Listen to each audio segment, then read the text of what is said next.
Hi everyone, my name is Kat and I'm the in-house LinkedIn trainer. Today we're going to be going through some ways that you can market your business and yourself on LinkedIn, how to optimize your profile and your company page, and some features that you should be utilizing.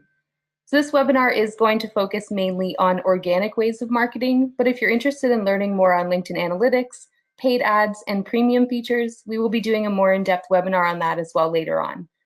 So with that being said, I'm going to get started with some information on the importance of using LinkedIn.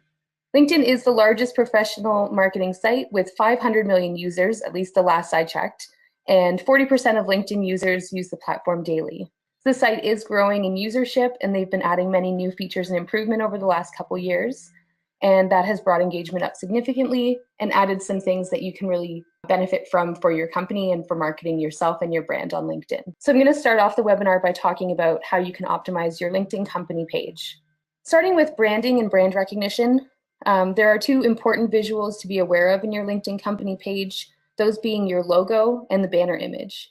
You'll want to make sure that the branding across all of your social media channels is consistent as far as using the proper logo, messaging, and colors, and make sure that your logo is included in your profile image and that your branding colors and messaging is displayed within the banner image. You can also use your URL, or rather include your URL and central phone number in your banner image and include a call to action, a tagline, or a hashtag as well. In addition to your primary banner image, you can create a banner image to showcase an upcoming event or a product launch, or share your company culture with photos of your team and stuff that's happening around your office. And these can be switched up incrementally when you have these events coming up and when you want to showcase something new. So when it comes to your company description, it should speak directly to your prospects. And while it is perfectly acceptable practice to just transfer the About section from your website over to your company page, if you want to improve upon that and stand apart from your competition, use this opportunity to tell your story and speak directly to your page visitors. You can include some pain points experienced by your ideal clients, address how you can mend them, and speak to your company's values and expertise in this section as well. So Google will also preview up to 156 characters of your page texts. So it's important to make sure that your description leads with some powerful keywords that best describe your business, your expertise, and your industry focus in this section. As far as the content on your company page updates are where a lot of people do tend to drop the ball. So just like with other social platforms, these need to be posted at least once, but ideally 2 to 3 times per week, with content that's going to draw people to your page. And this will help keep your page relevant. You can post directly to followers of your page, or you can even sponsor your content so that it's seen by people who are not yet following your page. And a great idea for content strategy on LinkedIn is to post something that will keep people coming back to your page, like a series of 5 to 10 tips or tools, maybe a series highlighting your team members or your clients, some weekly productivity hacks, countdowns to top 10s, or any other topics that you might find fit your brand. It's a great way to link things back to your website to try and increase your traffic. You can make a special event and post quarterly or on a seasonal basis. So posting a series will encourage people to come back to see your next post. And it's also going to allow them to scroll through the past posts and see more of your content that they might not have been aware of otherwise. So make sure that in all of your content on LinkedIn that you're being helpful and informative, and try not to be salesy. At least 80% of the content that you're posting should be informative, and no more than 20% should be selling. And that's not to say that you need to have 20% of posts on your LinkedIn company page selling a product or service.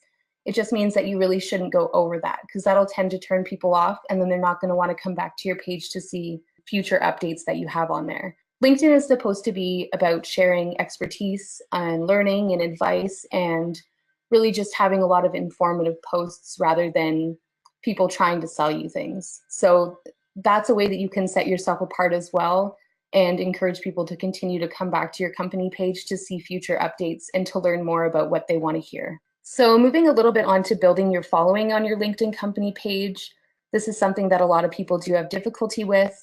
And some of the ways that you can do this, firstly, you need to make sure that you're posting the relevant content on your page so that people are satisfied with it and they continue to return, and they'll actually want to follow your page to see your future updates. You also want to do some cross promotion So you can start by sharing your LinkedIn company page on some of your other platforms where you may have a lot of followers, such as Facebook, Twitter, anywhere like that. You'll also want to add an icon to your email signature, to your website, and business cards so that people are aware that your page does exist. And you'll also want to share the page to your personal profiles as well so that your connections can come over and like the page and follow it and see your updates there too. Another great way is to send out an email blast to invite people directly to follow your page and to encourage your team of employees to regularly share and engage with the content that's on your page so that people in their circles can see it as well. You can also invite your own friends and family to the page and ask them to do the same as far as sharing out your content or inviting people that they think might be interested in seeing your content. If you want to invest in building your following, there's also the option to use sponsored content.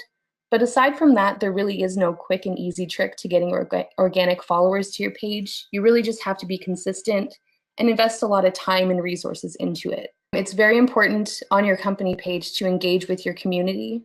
Make sure that if somebody comments, you reply to them right away. People are way more inclined to continue to participate with your page if you're engaging with them. So keep an eye on your analytics as well and your notifications and see how people are responding to your content so that you can adjust it accordingly. Make your updates short and sweet, encourage some click-throughs, include a simple title or an interesting image and a lead in that lets readers know what the story is about without giving it all away. And don't be afraid to ask questions, evoke people to engage with your content, but also get some feedback on what type of content they want to see. So you can post a question on your company page to ask somebody what type of advice they're looking for within your industry, or to ask somebody what they struggle with most. And generally, people will respond to those types of questions, and that increases your engagement, but it also gives you some insight into what you should do for your future posts. Any page that engages with its users tends to get a lot more engagement in return. If people are replying to your comments or your posts rather and not getting any reply from you, they're not going to want to come back and do that again. So you have to make sure that you are giving them a lot of your attention in that sense. So moving on a little bit from your company page optimization, I just want to talk a little bit about showcase pages. It is a similar feature to your company page, but it's also different in a lot of ways. So showcase pages enable you to promote certain products or services to specific customer segments. And these pages are used as an extension of your LinkedIn company page. So for example, a company like Adobe may want to have a showcase page for their Creative Cloud services to promote their specific software, and they do have that enabled. And you can treat your showcase page as a mini LinkedIn company page for that specific product. You can create up to 10 of them for your company page, but if you do require more, you can reach out to LinkedIn support and request more, and they will help you with that. And once these showcase pages are created, they're going to be shown on your company page right below your About section. So it's a way to get people to go from your company page where there might be a lot of information with only a little bit of it that's targeted towards them, and they have an option now to go to a showcase page where you might be sharing something that's more relevant to them specifically.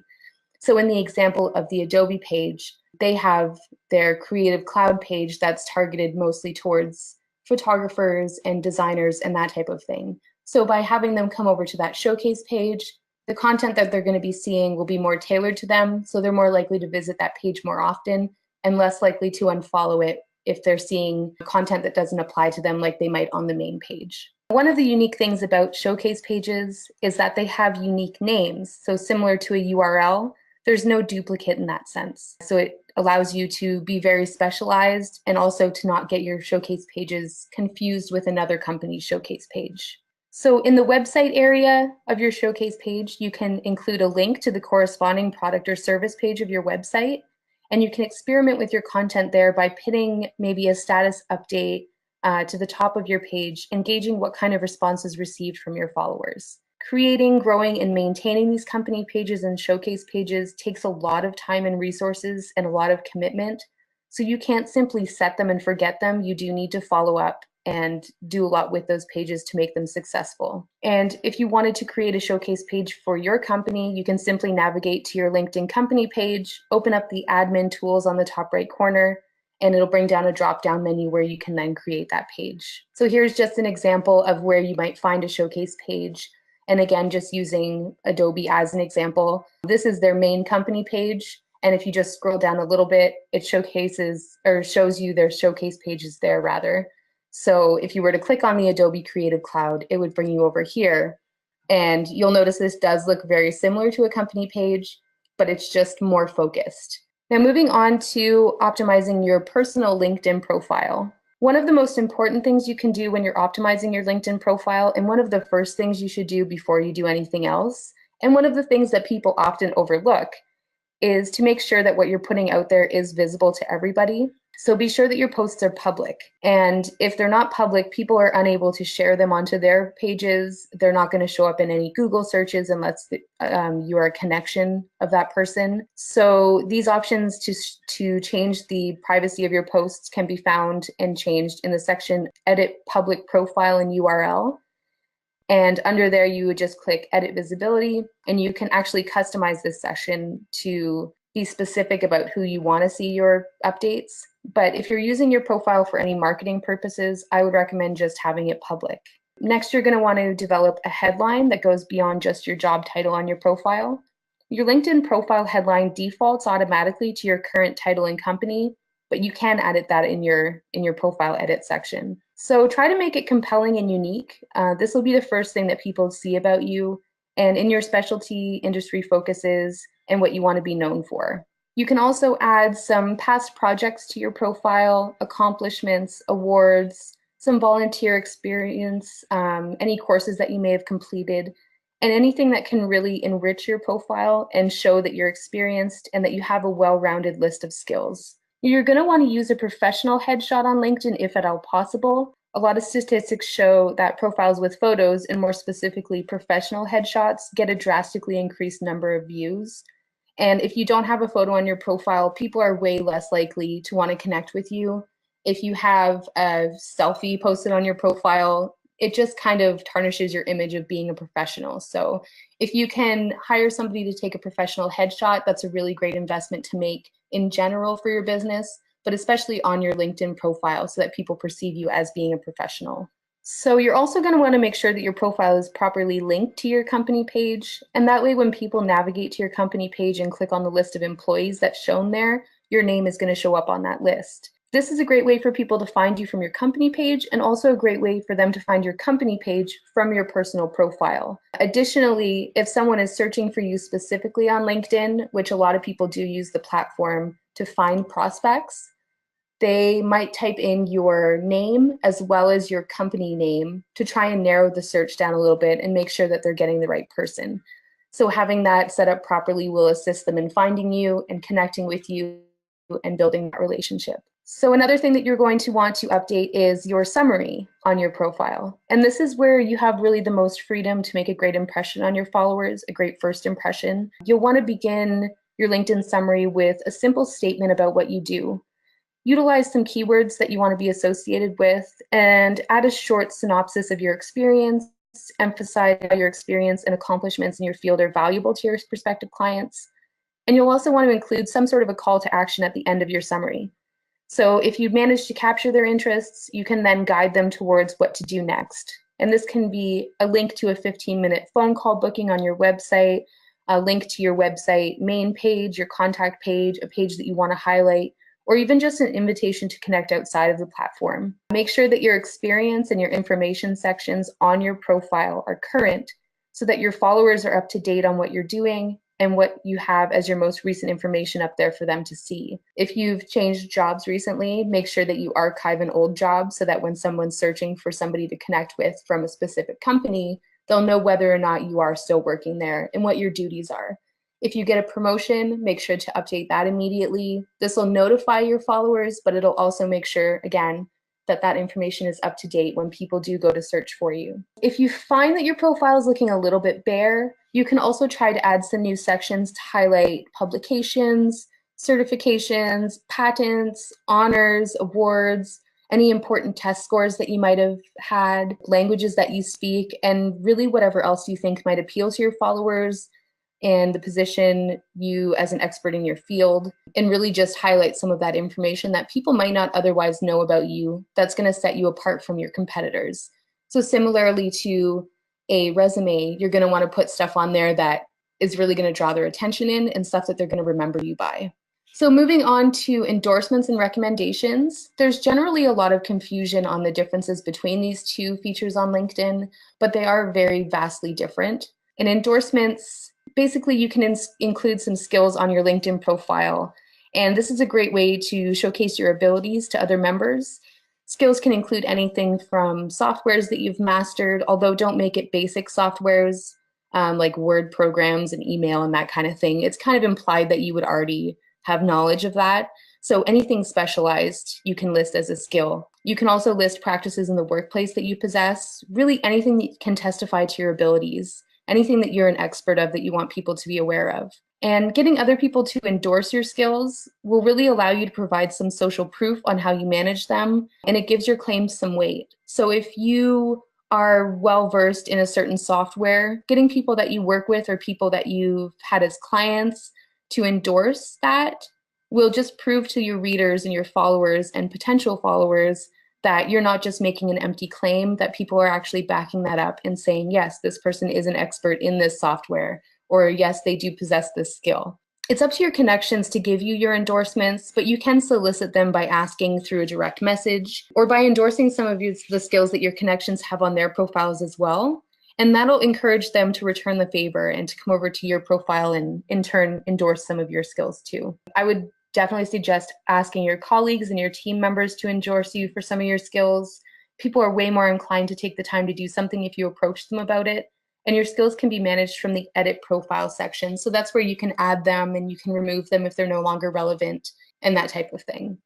So moving on from endorsements, recommendations are, as I said, vastly different, but they fall into the same category as just basically giving some social proof that you are somebody that we would want to hire or that we would want to connect with or who's an expert in your field. So recommendations are different than endorsements, but they can be coupled with them to further show proof of your expertise. And you can request a recommendation formally from a colleague or a client on LinkedIn by navigating to their profile, selecting the More icon next to their name, and then selecting Request a Recommendation. And you can add a note in there as well. And once your recommendation has come back from them, you can even request revisions. And you also, of course, always get the option to approve these recommendations before they're listed to your LinkedIn profile. So recently, LinkedIn has made some improvements on their mobile app. And having the ability really to access your LinkedIn profile remotely is a huge benefit. The faster you're responding to messages, the less opportunities you're going to miss from connections and potential prospects and potential connections. So LinkedIn does have a pretty great mobile app that allows you to do most of what you can do from the desktop site with just a few exceptions. And the major things that are missing from the LinkedIn mobile app are the analytics and the ability to use LinkedIn Publisher feature. Additionally, some features available in LinkedIn require downloading additional apps to use. So for example, LinkedIn Groups, Sales Navigator, LinkedIn Learning, and the Recruiter feature, these all have their own separate apps to download. So if you are going to download all of the apps, just a recommendation to make a folder on your phone and store them all there, at least until they're able to come up with one app that provides you access to everything in place of these. So one thing, however, that you do have exclusive access to from the app that you're not able to access from your desktop is the ability to upload videos directly to LinkedIn.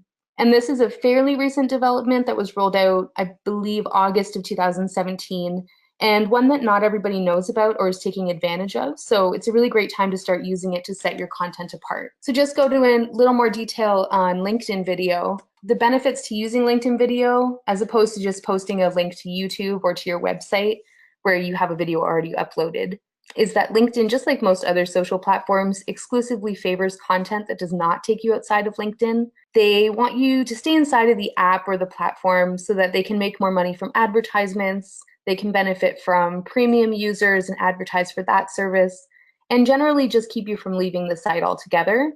They really want you to, spend as much time as you can on there. And as a result, they do favor content that is native to LinkedIn, like LinkedIn publisher posts as opposed to blog posts, and photos uploaded directly to the site as opposed to photo links, and of course, native LinkedIn video rather than something that's stored on another platform. So it's no secret, obviously, that video content on social media platforms does get more engagement and is shared more often than other content. So I'll just go into a little bit of detail on how best to use LinkedIn video, especially for marketing and business purposes. So simply to access the feature, first of all, as I mentioned before, you do have to be using the mobile app, and it is pretty straightforward. So on the home page of the app in the top right corner, you'll see two icons, and one of them is a camera and the other is a video icon. And if you don't see both of these icons, you may just need to update your app. If you haven't updated it recently, you probably won't have this feature available, so just make sure that it is always up to date. And if you click on either of these icons, and be sure that you've given the app access to your camera as well, a page will open up with the options to either take a new photo, take a video, or upload something that's already been recorded that would come from your camera roll or one of your albums. So when posting your videos, make sure that you're adding links to the description, tag people if you mention them, and use hashtags if it is relevant. So if you're attending an event and they have a specific hashtag that they use, do include that in your video, and that way other people at that event can find that video, and then, of course, if they've met you there, they'll want to connect with you as well. You can also include some talking points in the description to encourage people to watch, so just to let them know what the video is about. And again, without giving away too much, just sort of give them a little brief overview of it. Videos, of course, as well. 3 minutes is ideal for a video, just so that you're not losing attention from somebody, but it's also long enough that you have time to go through and make it valuable for them. So some uses of LinkedIn video. You can pre-record a professional video and have it edited as well. And this can be used to showcase your products or services or share a client testimonial, just that kind of thing. Something that you may have hired somebody to come to your office and do. You can just download these from your website, or from another platform, and then upload the content to LinkedIn from there. And if you're using this type of video, try to use a video that has burned in closed captioning, since they do play muted by default, and there's no option to add captions on LinkedIn. As far as a video for event coverage, a great use of this feature is to upload real-time event coverage to your LinkedIn profile. So if you're speaking at an event and you'd like to show your followers maybe a little snippet of that, or if you just want to let people know that you're attending, that you're there, maybe start a conversation with other contacts that may be at the same event, show people around with the video and upload it immediately. So you can tag other users when you post the video again, or add relevant hashtags that are specific to that event so that your content does show up when people search for these hashtags. If you want to use a video to share more about yourself, you can upload maybe a short biography, tell your story. People really love getting an inside look into you and your company, and video is a great way to tell that story. So you can even go around the office and introduce some of your team members.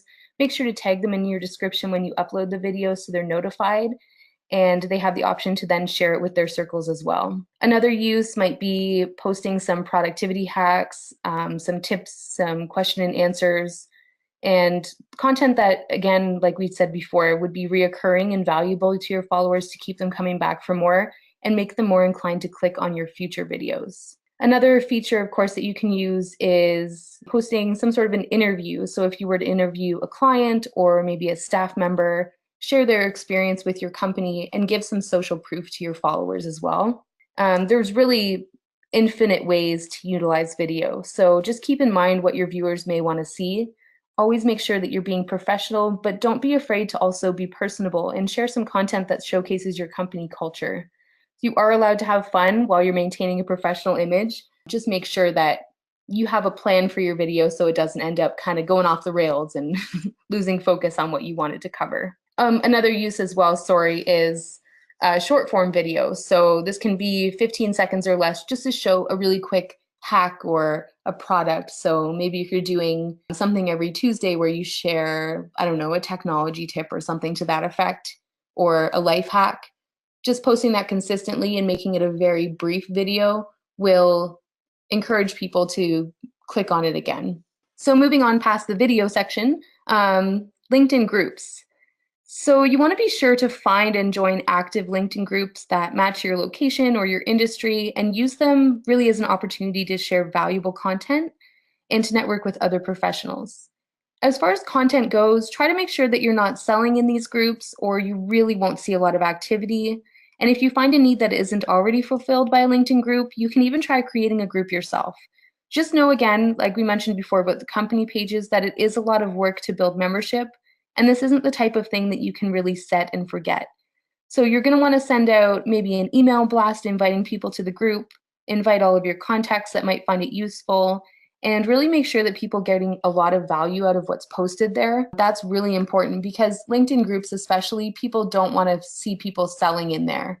It's mainly just to position yourself as an expert in your field, keep your name on people's minds, and build some really valuable relationships that you can then turn into maybe prospects or get some referrals from those people down the line. So I'm just briefly going to touch on analytics here. You really want to pay close attention to the data that you're gathering from LinkedIn and adjust your posting schedule and content accordingly.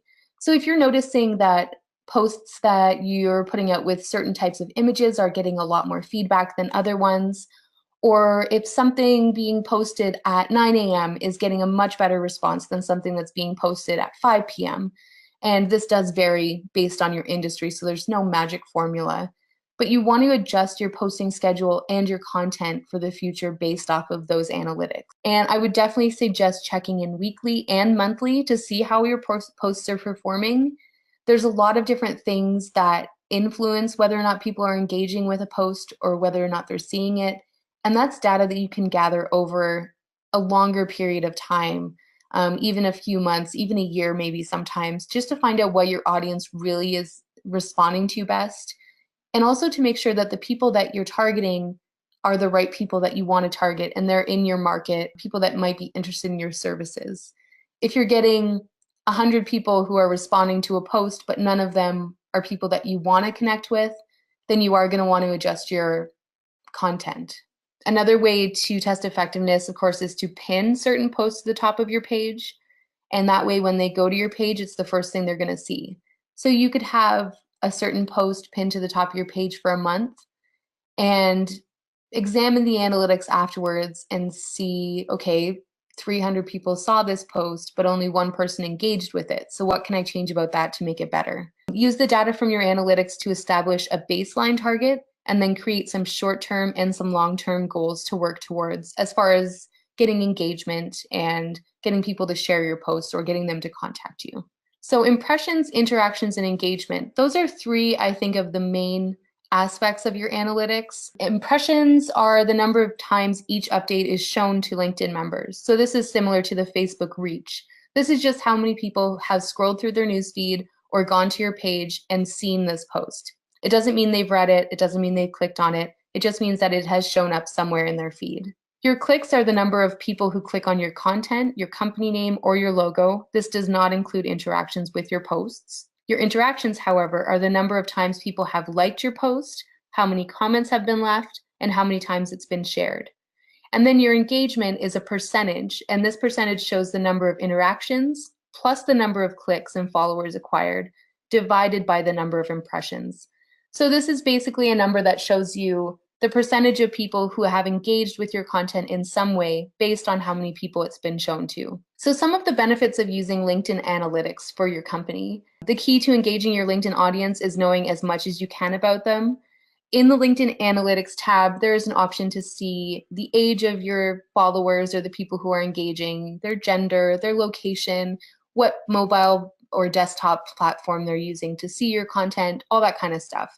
And having that information will really help you not only to adjust the time you're posting, where you're posting to, all that type of thing, but also the content itself. So you can replicate your success by viewing analytics from specific posts to see how they stand up against other methods and adjust future posts, like I mentioned before. So check for some similarities in the content, the topics, and what call to action was used. And again, the example, if a certain type of image is really being viewed a lot and you're getting a lot of response from that, you're going to want to use that, an image that's similar to that in nature for future posts.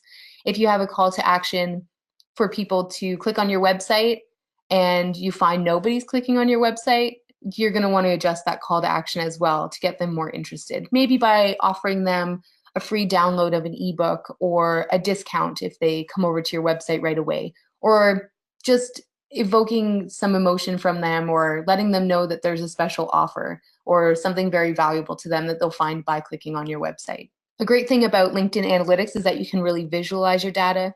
They have a various amount of charts and graphs that allow you to see everything in more than just numbers. And to find out what your demographic is responding to your content and target them via LinkedIn ads, analytics are great to find out exactly who you're hitting now and who you're not hitting, more importantly, so that if you are doing a LinkedIn ad, you're going to know who you want to target with that ad.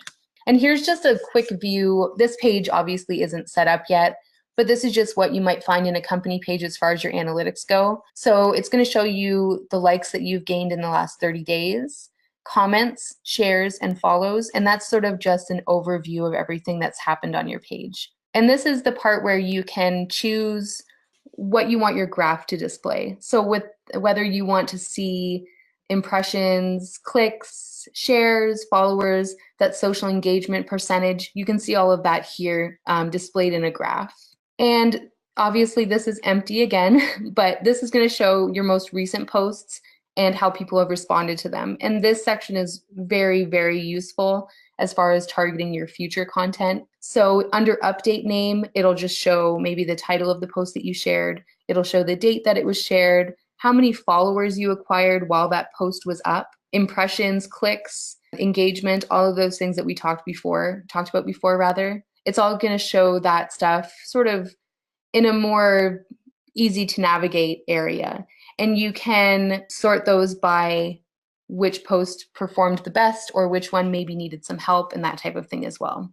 So thank you very much for tuning in to this webinar. If you, again, are looking to learn more about specifics to do with LinkedIn ads, any of the premium features and that type of content, we are going to be doing another webinar that goes more in depth to those features.